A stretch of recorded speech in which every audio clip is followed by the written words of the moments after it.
పాకిస్తాన్ టెర్రరిస్టులు ఘటన ఎలా ఉంది? హిందువులు మరీ అడిగి చంపారు కదా. ఉపేక్షించకూడదు.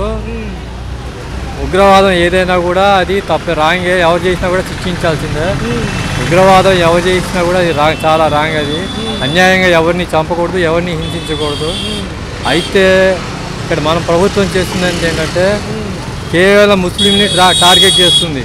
అక్కడ చనిపోయింది హిందువుల కంటే ముస్లిమ్స్లు ఎక్కువ. లిస్టు చూడండి మీకు. ఈ మీడియా ఏం చేస్తుందంటే ఈ గవర్నమెంట్కి అమ్ముడిపోయి, కేంద్ర ప్రభుత్వానికి దాన్ని అమ్ముడిపోయి దాన్ని రివర్స్లో చూపిస్తుంది. ముస్లిం స్పందిస్తున్నారు. ప్రతి ఒక్కరు సంతాపంతో పాటు మన రాష్ట్రంలో కూడా డిప్యూటీ సీఎం గారి నుంచి అందరూ స్పందించారు సార్. ఏవైతే ఉందో ఎలా ఉంది ఈ అంశం? బాగా తీవ్రతరం అంటున్నారు కదా. అవును, ఎవరైనా సరే దాన్ని ఖండించాల్సిందే. చెప్తున్నాను కదా, హిందువు లేదు ముస్లిం లేదండి. మనిషిని చంపడం చాలా, హింసించడం చాలా అన్యాయం. చంపడం కాదు, హింసించడం కూడా చాలా అన్యాయం. అది మహాపాపం. అది ఇప్పుడు అన్ని మతాలు అది అన్ని గొడవలు పెట్టుకొని కావాలని క్రియేట్ చేసి వీళ్ళే పెంచుకుంటూ పోతున్నారు. మన ప్రభుత్వాలు, మన గవర్నమెంట్లో ఎవరి గవర్నమెంట్ వాళ్ళ బతకడానికి వాళ్ళు చేసిన డెవలప్మెంట్ ఏం లేవు. దాన్ని పక్కదారి మళ్లించడానికి ఇలా చేస్తున్నారు వాళ్ళు, అంతే. కాశ్మీర్లో పహల్గామ్ ఘటన బాగా ఏదైతే నేషనల్ వైడ్గా, ఇంటర్నేషనల్ వైడ్గా అన్ని దేశాల వాళ్ళు స్పందించారు. మరి ఏంటి సార్, దాడులు ఖచ్చితంగా ఉంటాయి, కాసుకోండి అంటున్నారు. మన దేశం మంత్రులు కూడా ఏమంటున్నారంటే ఖచ్చితంగా సర్జికల్ స్ట్రైక్స్ లాంటివి ఉంటాయి. చేయాలి తప్పదు. ముందు మన దేశం ముఖ్యం. మన దేశం తర్వాత మిగతా అంశాలు. మన దేశాన్ని మనం కాపాడుకోవాలి. దానికోసం ఏదన్నా మనం చేయాలి. చేతలకి 11 నెలల పరిపాలన ఎలా అనిపించింది? నిత్యావసర సరుకుల ధరలతో పాటు అన్ని సమపాలనలో ఉన్నాయి, ఇబ్బంది పెడుతుంది. పెరుగుతున్నాయండి అన్ని రేట్లు. వాళ్ళు ఏం చెప్పారు, అన్ని ఫ్రీ అన్నారు, అదన్నారు, ఇదన్నారు. లేడీస్ బస్సు అన్నారు, ఇంతవరకు గతి లేదు. ఏం చెప్తాం, వాళ్ళ ఊరికే అన్ని. ఏ ప్రభుత్వం వచ్చినా ముందు ఏం చేస్తున్నారు, వాగ్దానాలు అయితే ఇచ్చేస్తున్నారు అన్నీ. దాన్ని అమలు పరచడం అయితే ఏమీ చేయట్లేదు. తదుపరి లిక్కర్ స్కామ్తో పాటు ఆరోగ్యశ్రీ శాఖలో చేసిన విడుదల రజనీ గారు అరెస్ట్ ఉంటుంది. లిక్కర్ స్కామ్ జగన్ వరకు వెళ్ళింది కదా సార్, ఎలా అనిపిస్తుంది? లిక్కర్ల గురించి మనకి తెలియదు. ఎలా ఉంటుంది సార్? మోడీ పర్యటన ఉంది 2వ తారీఖు మే. మరి ఆయన పునర్నిర్మాణం శంకుస్థాపన అంటున్నారు, అమరావతికి ఎలా ఉండదు? అదేనండి, చెప్తున్నారు కదా, అది మాటలకి చేతలకి సంబంధం ఉండలేదు. చేస్తే మంచిది, బాగుంటుంది. అది సార్ పవన్ కళ్యాణ్ గారు తీరుగతులు ఎలా ఉన్నాయి, ఆయన చేయగలరు? ఏమో సార్, నాకు టైం అవుతుంది. చిన్న లైన్ సార్, అంటే టోటల్గా చూసుకుంటే మంచి పరిణామమేనా ఈసారి అభివృద్ధి వైపు? ఒక ఆశ ఉంటుంది కదా ఎవరికైనా. అవునండి, వాళ్ళు చెప్పినవన్నీ ఏమీ చేయట్లేదు. చాలా చెప్పారు. మీరు చూడండి, వాళ్ళు ప్రభుత్వం రాకముందు ఏమేమి చెప్పారు, ఇప్పుడు దాకా ఏం చేశారు, వాళ్ళని ఒకసారి ఆలోచించండి. ప్రభుత్వాలు వచ్చి 11 నెలలు అవుతుంది, ఏమేమి బాగున్నాయి అంశాలు? చాలా బాగున్నాయండి, అన్నీ పర్వాలేదు. మేడం గారు చూస్తే పథకాలేమో జూన్లో మేలో ఇస్తామంటున్నారు. తల్లికి వందనంతో పాటు మహిళలకు ఉచిత బస్సు ప్రయాణం ఒకటి, దాంతోపాటు రైతులు పెట్టుబడి సాయం. ఈసారి ఎలా ఉంటుందండి? బాగుంటుందండి. చంద్రబాబు నాయుడు ప్రభుత్వంలో బాగానే ఉంటుంది. జగన్ గారు కూడా మళ్ళీ ప్రజల్లోకి వస్తారంటున్నారు. ఆయనకి ఏమైనా అవకాశం ఉంటుంది అంటారా మళ్ళీ? ఉండదండి, ఉండదు, అసలు ఉండదు. ఎందుకంటే అతను వచ్చి ఏం చేశాడండి? ఏమీ చేయలేదండి అసలు. తదుపరి చూసుకుంటే మేడం, కరెంటు బిల్లులు కానీ నిత్యావసర సరుకుల ధరలు కంట్రోల్లో ఉన్నాయా, పెరిగినాయా? కంట్రోల్లోనే ఉన్నాయి, పర్వాలేదండి, పర్వాలేదు. మేడం గారు చూసుకుంటే రోడ్ల వ్యవస్థ ఎలా ఉంది? అది మరి నాకు తెలియదు. కొంచెం పర్లేదంటారా? ఎక్కడికైనా వెళ్తున్నా ఇబ్బందిగా ఉందా రోడ్? ఇబ్బంది ఏం లేదండి, బాగానే ఉంది, పర్వాలేదు. టోటల్గా చూసుకుంటే పవన్ కళ్యాణ్ గారు పనితీరు ఎలా ఉంది? ఆయన డిప్యూటీ సీఎం. సూపర్ అండి, చాలా బాగుంది. Okay, thank you.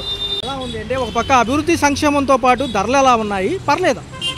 ధరలు అయితే ఎక్కువగా ఉన్నట్టు అనిపిస్తున్నాయండి కొంచెం. అంటే ఆయిల్ అవన్నీ పెరిగినాయి కదా. సామాన్యులు ఎప్పుడు కూడా సతమతం అయ్యేది ఇట్లాంటి విషయాల్లోనే. కరెంట్ ఛార్జీలు ఏమైనా భారంగా ఉన్నాయి? కరెంట్ అయితే డిఫరెన్స్ తెలుస్తుందండి, బాగానే పెరిగింది. లాస్ట్ ఇయర్ కంపేర్ చేసుకుంటే ఈ ఇయర్కి మాకు కొంచెం ఎక్కువగానే అనిపిస్తుంది. అంటే ఏసీ వాటం స్టార్ట్ చేశాం కదా, కొద్దిగా ఎక్కువగానే ఉన్నాయి. ఎలా ఉంది అభివృద్ధితో సంక్షేమం అంటున్నారు? మోడీ గారు 2వ తారీఖు పర్యటనలో అమరావతికి పునర్శంకుస్థాపన ఉంది మే 2వ తారీఖు. ఈసారన్నా కొంచెం ఆశలు పెట్టుకోవచ్చా? యువత కానివ్వండి, ఇండస్ట్రీలు వస్తాయి. వస్తే మంచిదే కదండి, వస్తే అందరూ హ్యాపీగానే ఉంటారు. కానీ ఏంటంటే అందరినీ కలుపుకుని వెళ్తే బాగుంటుందండి. అంటే మిడిల్ క్లాస్ వాళ్ళ గురించి కూడా ఆలోచించి అభివృద్ధి జరగాలి.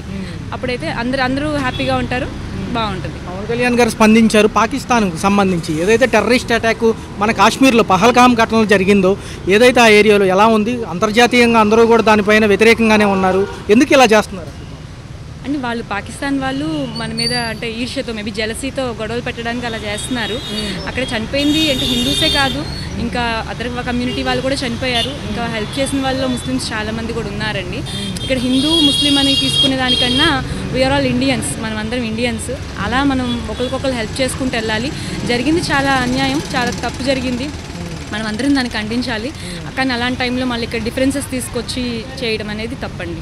ఎలా ఉంది మేడం? చూసుకున్నట్లయితే ఈ ఘటనకు సంబంధించి హిందూ జలాలు ఆపేస్తామని మన ప్రభుత్వం అంటుంది. దాంతోపాటు అక్కడ ఉన్న వాళ్ళు ఇక్కడికి దౌత్య సంబంధాలమైన ఏదైతే ఆఫీసులు ఉన్నాయో, ఏదైతే ఇండియన్ ఎంబసీలు కానివ్వండి, ఇవి కూడా కొన్నాళ్ళు మూతపడుతాయి అంటున్నారు. అక్కడ ఉన్న వాళ్ళు ఇక్కడికి, ఇక్కడ ఉన్న వాళ్ళు అక్కడికి తిరుగు ప్రయాణం పడుతున్నారు. ఎలా ఉంది? అంటే గవర్నమెంట్ యాక్షన్స్ వాటి గురించి మనకు అంత నాలెడ్జ్ లేదండి. కాకపోతే ఏంటంటే ఇక్కడ స్టూడెంట్స్ని వాళ్ళు కొంచెం ఇబ్బంది పెట్టడం నేను చూసాం చాలా వీడియోస్లో. అంటే స్టూడెంట్స్ పాపం వాళ్ళు ఏం చేస్తారండి, చదువుకోవడానికి వచ్చారు, వాళ్ళని ఏం చేయకూడదు కదా. అది గొడవలు చేసిన టెర్రరిస్టులు అవి తీసుకొచ్చి స్టూడెంట్స్ మీద చేయడం అనేది తప్పండి. తదుపరి ఎలా ఉంటుంది? చర్యలు గట్టిగా ఉంటాయి, సర్జికల్ స్ట్రైక్స్ లాంటివి ఉంటాయి అంటున్నారు. జరిగితే మన నేషన్ని మనం కాపాడుకోవడం మన బాధ్యత కదండి. అండ్ ఇంకా ఏంటంటే ఆర్మీలో ఎక్కువ రిక్రూట్మెంట్ తీసుకుంటే మంచిది. రిక్రూట్మెంట్ ఆగిపోయిందని చెప్పి విన్నాము చాలా. ఆ రిక్రూట్మెంట్ తీసుకోవాలి. అండ్ ఇంకా వాళ్ళకన్నీ మంచిగా ప్రొవైడ్ చేయాలి. అంటే యాక్చువల్లీ వాళ్ళు హాఫ్ అన్ అవర్ ఎవరు రాలేదు ఆర్మీ వాళ్ళు, అంటే ఎవరు మమ్మల్ని ప్రొటెక్ట్ చేయడానికి ఎవరు రాలేదని అంటున్నారు. మరి ఏంటంటే హాఫ్ అన్ అవర్ జరిగినప్పుడు అంత మంచి ప్రైమ్ లొకేషన్లో ఎవరు లేకపోవడం అనేది అదొక బాధ కలిగించే విషయం.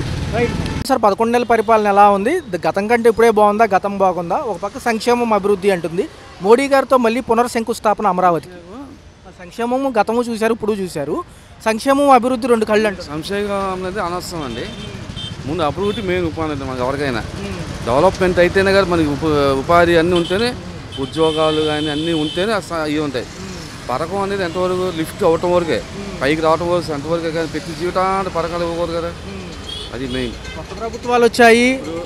ఇప్పుడు ఏంటంటే డెవలప్మెంట్ ఇండస్ట్రీస్ కానీ సాఫ్ట్వేర్ కానీ అన్ని రకాలుగా వస్తేనే మనకి ఉపాధి కల్పిస్తేనే మనకు ఉంటుంది. మన రాష్ట్రం అందరూ తెలిసిన విషయం, రాష్ట్రం ఎంత వెనకబడిపోయింది అనేది. చదువు అనేది ఇంపార్టెంట్. ఆ చదువు లేకపోతే అది ఎలా ఉండబోతుంది సార్? పునర్శంకుస్థాపనకి మళ్ళీ 2వ తారీఖు వస్తున్నారు కదా. 11 నెలలు అంటే గత 5 సంవత్సరాలు చూస్తాం. ఈ 5 సంవత్సరాలు ఎప్పుడైనా మనం ఏం చెప్పలేము. ఇప్పుడు కనీసం ఆ చేసిన దానికి 2-3 సంవత్సరాలు ఆగితే కానీ మనం ఏం చెప్పలేము. అది కనీసం 2 సంవత్సరాలు ఆగాలి. 2 సంవత్సరాల తర్వాత మనం ఏం చెప్పగలం. ఈలోపు మనం ఏం చెప్పేయాలి చేసేయాలంటే పెట్టంగానే వెంటనే పిల్లలు పుట్టేయగానే వెంటనే పెట్రోల్ అయిపోవాలంటే అవ్వరు కదా. టైం తీసుకుంటుంది దేనికైనా. మాజీ ప్రభుత్వాల్లో ముఖ్యమంత్రి గారు ఇంకా నేను బటన్ నొక్కుతానంటున్నారు, మళ్ళీ మంత్రివర్గంలో భేటీ అవుతున్నారు మాజీ మంత్రులతోనే. ఎలా ఉంటుంది? ఆయన క్యాడర్ ఏదైనా ఊపందుకుంటుందా? ఆయనకి ఏమైనా అవకాశం ఉందంటారు? చెప్పలేము అన్నది ఆ ప్రజల అభిప్రాయాలు బట్టి ఉంటుంది. మనం ఈ పథకాలకి ఎక్కువ ఆశపడి మళ్ళీ ఆ ప్రభుత్వం కావాలనుకుంటే మనం ఏం చేయలేము. అది పథకాలు పెట్టిన అందరికీ వెళ్ళవు కదా. బీసీ, ఎస్సీ, ఎస్టీ వాళ్ళకి కొద్ది లో కాస్ట్ వాళ్ళకి వెళ్తాయి. అంటే మనకు కావాలి ఓసీ వాళ్ళకి రావు కదా. ఆంధ్ర రాష్ట్రాన్ని మాజీ ప్రభుత్వంలో ఉన్న లిక్కర్ స్కామ్ కుదిపేస్తుంది సార్. జగన్ వరకు వెళ్తుంది విషయం. విజయసాయి రెడ్డి గారితో పాటు కసిరెడ్డి వాళ్ళందరూ కూడా జగన్ పేరే చెప్తున్నారు. మరొకసారి అరెస్ట్ అవుతారేమో అంటున్నారు. అది చెప్పలేము సార్. అన్ని స్కామర్ అందరూ తెలిసిందే. ఎందుకంటే గత 5 సంవత్సరాలు ఎవరు ఫోన్పే కానీ గూగుల్ పే కానీ యాక్సెప్ట్ చేయాల, ఓన్లీ క్యాష్ మాత్రం తీసుకున్నారు. మరి క్యాష్ తీసుకునేప్పుడు మరి స్కామ్ జరగకపోతే నువ్వు గూగుల్ పే ఫోన్పే తీసుకోవాలి కదా. అది తీసుకోలేదు కదా. మరి అది తీసుకోలేనప్పుడు మరి దానికి ఏం చెప్పాలి సమాధానం? ఇప్పుడు ఈ ప్రభుత్వం వచ్చింది అంటే ఫోన్పే గూగుల్ పే తీసుకుంటున్నారు అందరూ. క్యాష్ 3 రకాలు తీసుకుంటున్నారు. మరి దానిలో తీసుకోవట్లా. ఆ ప్రభుత్వం 5 సంవత్సరాలు మాకు తీసుకోలేదు. మాకు స్కామ్ జరిగితేనే కదా, స్కామ్ లేకపోతే ఉన్నారు కదా. మాజీ ప్రభుత్వంలో విడుదల రజనీ గారు, మరిది గారు అరెస్ట్ అయ్యారు. వాళ్ళు కూడా క్లస్టర్ ఎవరైతే ఓనర్లు ఉన్నారో ఈ ప్లే యాష్కి సంబంధించి, కంకర్కి సంబంధించి గతంలో వాళ్ళని బెదిరించి 4 కోట్లు లంచం అంటున్నారు. తదుపరి అరెస్ట్ అయ్యేది రెడ్ బుక్ ప్రకారం ఆవిడేనంటారు. చెప్పలేము అన్నది. చేస్తారు జరుగుతుంది. ఎందుకంటే స్కామ్ ఇవన్నీ చేయలేదు. వీళ్ళు నోరు దురుసు వల్ల చాలా వరకు నష్టపోయారండి. వాస్తవం చెప్పాలంటే వీళ్ళు నోరు దురుసు వల్ల పోయారు. వీళ్ళు అలా కాకుండా జాగ్రత్తగా నెమ్మదిగా అన్నీ ప్లాన్ చేసుకొని అన్ని ప్రూఫ్లు చూసుకున్న తర్వాత అరెస్ట్ చేస్తాం అనుకుంటున్నాం మేము. అది అలా జరిగితే మంచిది. ఎప్పుడైనా ఏమీ లేకుండా ఆవేశంగా వెళ్ళి తీసుకెళ్ళి జైలు పెట్టేసాం, జైలు పెట్టేసాం అని అంటే ఎవరు కదా. మా చూడండి వంశీ కానీ వీళ్ళని చాలామంది ఎందుకు రాలేకపోతున్నారు. నాకు ఆధారాలు ఉంటేనే కదా, ఆధారాలు లేకపోతే రాదు కదా. కాకపోతే అది చెప్పలేం అన్నది. భవిష్యత్తు ఎలా ఉంటుంది సార్? అమరావతి పోలవరంతో ముడిపడి ఉంది.